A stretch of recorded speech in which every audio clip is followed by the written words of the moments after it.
Урматтуу телекөрүүчүлөр, урматтуу студенттер, бүгүн биздин сиздер менен өтө турган темабыз Бишкек шаарынын тарыхы.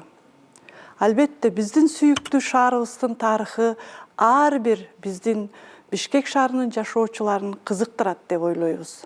Ошондуктан, урматтуу студенттер, бүгүн биз сиздер менен Бишкек шаарынын тарыхы, анын өнүгүшү, калыптанышы жана ошондой эле биздин шаардын тарыхына байланышкан улуу инсандар жөнүндө токтолобуз. Албетте, биз баардыгыбыз билебиз. Биздин тарыхыбыз эң байыркы тарыхтардын бири экендиги, ошондой эле Бишкек шаарынын тарыхы улуу жибек жолу менен дагы байланышкандыгына токтолобуз.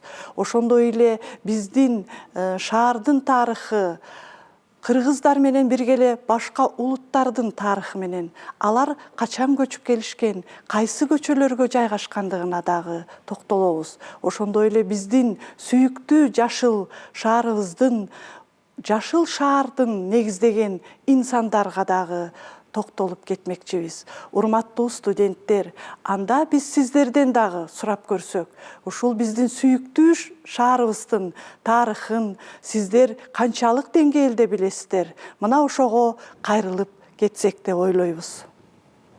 1936 жылы Кыргыз ССРнин борбору болуп саналган. 1995 жылы 31 августта эгемендүүлүктү алгандан кийин Кыргыз Республикасынын муңку Бишкек шаары аты кайтарылган. Ошентип 145 жылды атка таштаган тарыхында 100дөн ашуун боз үй, 752 там жайгашкан бул шаар азыркы учурда миллиондогон ашуун калкты батырган берекелүү шаарга айланды. Урматтуу студенттер, бизге тахмина абдан жакшы Бишкек шаарынын тарыхын айтып берди. Эми биз билебиз, урматтуу студенттер, ушул биздин шаарда улуу жибек жолу өткөн. Мына азыр Мадина бизге улуу жибек жолунун тарыхын айтып берет. Азыркы Бишкек шаарынын аймагында жайгашкан Жибек жолу проспектиси бул тарыхы бай жанындагы чоң көчөлөрдүн бирине кирет. Мен Жибек жолунун тарыхын айта кетсем, бул жол жөн гана көчөнүн аты гана эмес, бул жол деген чыгыш менен батышты байланыштырып турган эң баарынан маанилүү жанындагы Кыргызстан тарыхында дагы чоң ролду ойногон жолдордун бири болуп эсептелинет. Анткени себеби чыгыштан бияктан бул жерден кербен сарайлар жанындагы ошондой эле соодагерлер батышты карай өтүп маданиятты жанындагы ошондой эле илимди дагы өнүктүргөнгө салымын кошкон болуп эсептелинет. Мадина бизге абдан жакшы улуу жибек жолу жөнүндө, ошондой эле биздин Бишкек шаарындагы жибек жолу жөнүндө айтып берди. Эми биз билебиз, урматтуу студенттер, биздин сүйүктүү шаарыбызда кыргыздардан башка дагы башка улуттар жашаган. Мына бизге азыр тахмина ошол дунгандардын көчүп келиши жана Бишкек шаарындагы Киев көчөсү менен байланыштуу боюнча дагы айтып берсеңиз. Киев көчөсүнүн тарыхый аталышы 19-кылымдын аягына барып такалат. Бул көчөдө эң алгач орустардын көрүстөнү болгондуктан Кладбищенская деп атап коюшкан. Башкача айтканда, көрүстөнгө апаруучу жол дешкен. Бирок бул сөз кулакка жагымсыз угулгандыктан кийинчерээк 1877-1880 жылдары Кытайдан көчүп келген дунган элин дал ушул көчөгө отурукташа баштайт. Ошол себептүү бул көчөдө Дунганская деп аталып калган. Кийинчерээк Орусия менен Украинанын биригүүсүнүн урматына көчөгө Украинанын борбору Киевдин аты берилген. Дал ушул 1954 жылдан тартып көчөнүн азыркы архитектуралык келбети калыптанат. Исхак Разаков жана Лагвиненко көчөлөрүнүн кесилишинде узун бийик шыктуу үйлөр боялган. Ал эми бүгүнкү күндө Киев көчөсү Бишкек шаарынын экономикалык, билим берүү жана соода борбору болуп эсептелет. Мындан сырткары, бул көчөдө Ишеналы Арабаев атындагы Кыргыз мамлекеттик университети, Кыргыз Россия Славян университети жана Борбордук аянт жайгашкан. Андан кийин биз баардыгыбыз билебиз, биздин сүйүктүү шаарыбыз улуу инсандардын дагы ысымдарын алып жүрөт.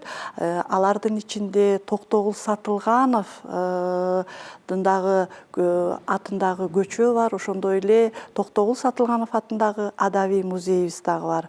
Анда ушул Токтогул Сатылганов жөнүндө дагы маалыматтарды угуп кетсек. Токтогул көчөсү бул жөн гана жол эмес, ал убакыт сызыгы, ал бийликтин, маданияттын жана дорлордун алмашуусун чагылдырат. Бишкек шаары Пишпек деп аталган кезде көчөлөрдүн бири Грызновская деп аталган. Ал болжол менен Россия империясынын аскеринин же чиновнигинин урматына коюлган. Ал кездеги көчөнүн көрүнүшү чаң баскан жол, саман менен шубалган жана жыгач үйлөр, жанында Аламүйдүн дарыясы, жакын жерде жайгашкан базардагы жандуу турмуш. 1917 жылдагы революциядан кийин падышалык аттар массалык түрдө өзгөртүлө баштаган. Жана 1924 жылы Грызновская көчөсү Совет акыны Демьян Бедныйдын урматына өзгөртүлгөн. Демьян Бедный көчөсү жөнүндө сүрөттөр дээрлик жок.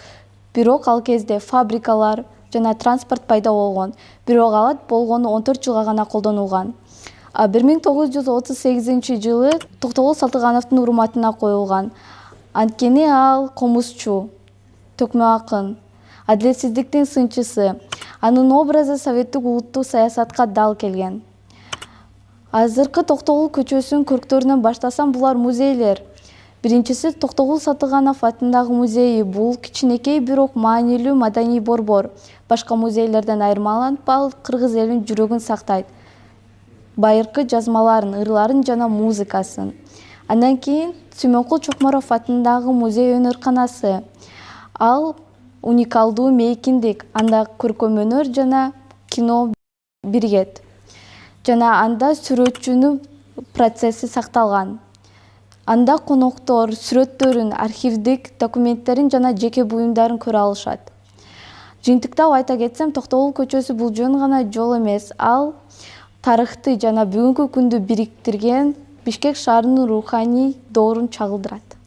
Абдан жакшы баяндама айтып бердиңиз. Анткени биздин ушуреки Бишкек шаарында бир канча музейлер дагы айтсак болот. Ошол музейлердин тарыхына да токтолсок болот. Бүгүн биз сиздер менен Михаил Васильевич атындагы үй музейинде турабыз. Ошондой эле биздин Бишкек шаарынын тарыхы, совет мезгилиндеги аталыштардагы көчөлөр бар. Жана ошондой эле ал көчөлөрдүн кантип аталып калгандыгы жөнүндө ушул совет дооруна таандык мезгилди бизге анда Нурипа айтып берсин. Бул көчөнүн тарыхы жөнүндө так маалыматтар өтө аз экен. Себеби ал учурда Бишкек шаарынын көчөлөрү ар кандай аталыштарга ээ болуптур. Бирок Москва көчөсүнүн тарыхы совет доорунан баштап кеңири таралыптыр. Алардын бири, мисалы, расмий документтерге таяна кетсем, 19-кылымдын ортосунда Бишкек шаарында орус аскерлери көчөлөрдү аскердик чеп катары колдонушкан.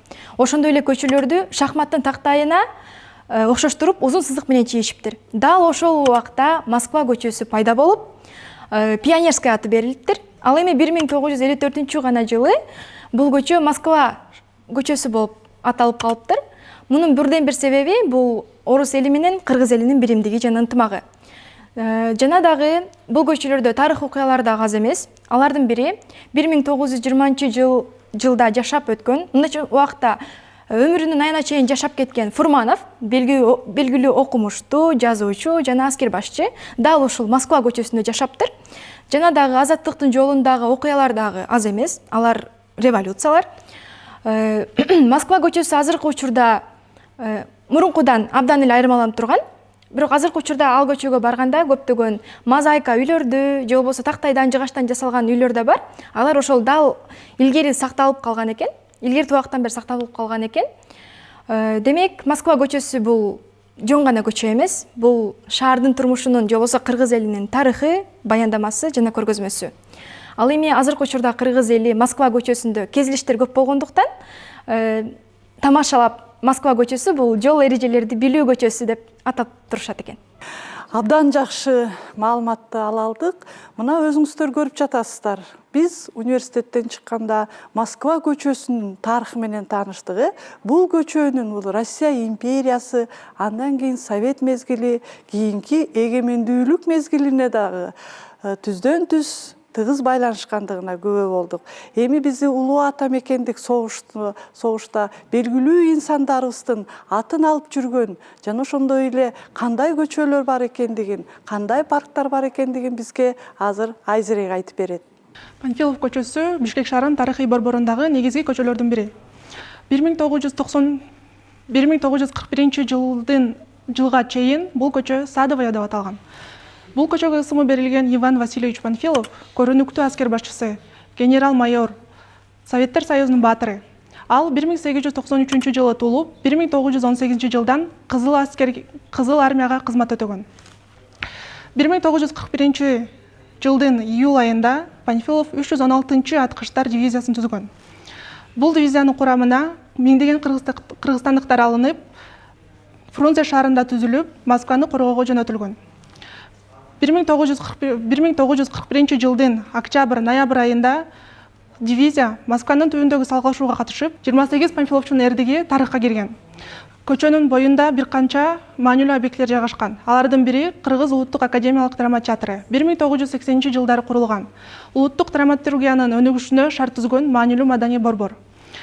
Андан кийинки Панфилов паркы көчөнүн ортоңку бөлүгүндө жайгашкан. 1917 жылы мамлекеттик бакча катары негизделген. Анын түптөлүшүнө Алексей Фетисов салым кошкон. 1879 жылы анын демилгеси менен 5 жылдын ичинде 100 миңден ашык жемиш жана токой көчөттөр отургузулган. 1941 жылдын декабрь айында паркка генерал-майор Панфиловдун ысымы ыйгарылган. Генерал-майор Панфиловдун ысымы кыргызстандыктар үчүн эрдиктин, элдин биримдигинин жана Москваны коргоодогу символу болуп калууда. Абдан жакшы, урматтуу студенттер жана урматтуу көрүүчүлөр, биз азыр Айзиректин маалыматынан генерал-майор Панфилов жөнүндө гана маалымат албастан, биздин ушул жашыл шаар, Бишкек шаарынын парктарын негиздеген, ага салым кошкон Алексей Фетисов жөнүндө дагы маалымат алдык.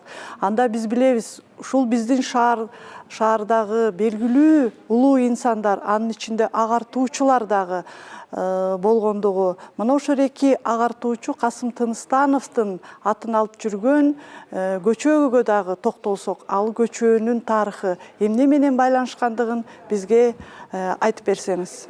Касым Тыныстанов көчөсүнүн бай тарыхы бар. Ал мурда 1989 жылы Октябрьский революциясынын урматына Краснооктябрьский деген атты алган. Андан да мурда 1924 жылы Пушинская деп аталган. Көчө 19 кылымдын аягына, 20 кылымдын башында Пишпектин кыймылсыз өнүгүүсү мезгилинде бар болгон. 1990 жылы Кыргыздын улуу окумуштуусу, тилчиси жана акыны кыргыз алфавитинин негиздөөчүсүнүн атына Касым Тыныстанов деп аталган. Урматтуу биздин сүйүктүү көрүүчүлөр, биз бүгүн Бишкек шаарынын тарыхы боюнча теле сабакты жыйынтыктап жатып, биздин сүйүктүү шаарыбыздын тарыхы абдан бай жана кенен экендигине биз токтолуп кетмекчибиз. Ошондуктан биз бүгүнкү теле сабакта биздин тарыхыбыздын, шаарыбыздын тарыхын биз бир гана аз гана бөлүгүнө токтоло алдык. Ал эми биздин шаарыбыздын тарыхы абдан кенен, анын тарыхы бай экендигине бүгүнкү биздин студенттерибиздин даярдаган маалыматтарынан да күбө боло алдык. Ошондуктан урматтуу көрүүчүлөр, сиздер биз менен ар дайым бирге болуңуздар.